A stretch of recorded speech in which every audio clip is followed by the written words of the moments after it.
Hi use welcome to prime city properties. நம்ம இப்போ பார்க்க போகிறது ரெசிடென்ஷியல் லொக்கேஷனில் இருக்கக்கூடிய ரெசிடென்ஷியல் வீடு தான் பார்க்க போகிறோம். ஸோ இந்த வீடு பார்த்தீங்கன்னா 1 கிரவுண்ட் லேண்டில் டெவலப் பண்ணியிருக்காங்க. கிட்டத்தட்ட ஒரு 15 20 வருஷம் பில்டிங்கு, பட் நல்லா மெயின்டைன் பண்ணியிருக்காங்க. ஸோ கிரவுண்ட் ஃப்ளோரில் பார்த்தீங்கன்னா ஒரு டபுள் பெட்ரூம் வீடும், ஃபர்ஸ்ட் ஃப்ளோரில் ஒரு 3 பெட்ரூம் ப்ளஸ் ஒரு ஸ்டடி ரூமும் இருக்குது. ஸோ அது ஸ்டடி ரூமாக யூஸ் பண்ணலாம், இல்லை ஸ்டோர் ரூமாக யூஸ் பண்ணிக்கலாம். ஸோ நம்ம அந்த மாதிரி ஸ்பேஸ் நல்லா கொடுத்துருக்காங்க. அது மட்டும் இல்லாமல் ஒரு பூஜா ஸ்பேஸும் கொடுத்துருக்காங்க. ஸோ இந்த ப்ராப்பர்ட்டி 40x60 சைஸில் 30 அடி ரோட்டில் ப்ளேஸ் ஆகிருக்கு. அப்ரூவ்டு இருக்குது, லேண்ட் அப்ரூவ்ட் ப்ளஸ் பில்டிங் அப்ரூவில் இருக்குது. இந்த ப்ராப்பர்ட்டிக்கு உண்டான ப்ரைஸ் பார்த்திங்கன்னா 3 crore ஃபைனலாக எதிர்பார்க்குறாங்க. ஸோ சைட் பார்க்கணுச்சா மறக்காமல் கால் பண்ணுங்கள். சைட் பார்த்துட்டு ஃபர்தராக நம்ம ரேட் நெகோஷியேட் பண்ணணும்னாலும் டேரெக்டாக கொஞ்சம் நம்ம பேசலாம். ப்ரைஸ் கொஞ்சம் நெகோஷியேட் பண்ணவும் ட்ரை பண்ணலாம்.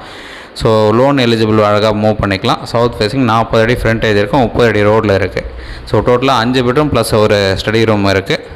இந்த அழகாக ரெண்டல் இன்கம் வர மாதிரி நம்ம வாடகை கொடுத்தாலும் நல்ல இன்கம் வரும். தேங்க்ஸ் ஃபார் வாட்சிங்.